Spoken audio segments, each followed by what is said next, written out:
Denne bold, 2 catcher, et net, elastikken, den er ramme om det nye spil, Qingball.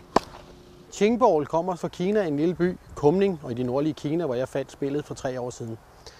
I dag er vi optaget i KFUM Idrætsforbund, nedsat udvalget, Qingball-udvalg, og rejste en tur med os til Kina og se spillet.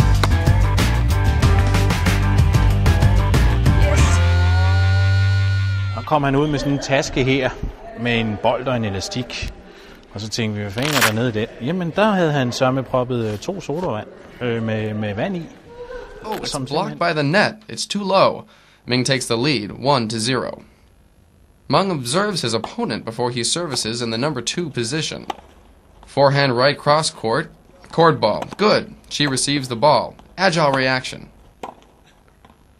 Both sides attack with flat drive, which is the most common playing style in Qilong ball.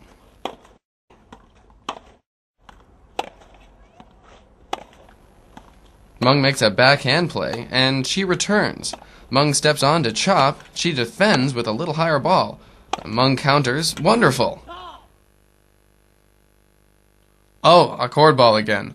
Meng's skill is showing change of court and change of service. Meng services a long shot from the middle.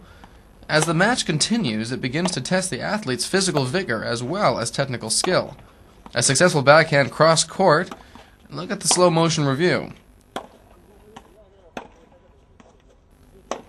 Meng mobilizes his opponent by taking advantage of the width of the court. They come to a deadlock.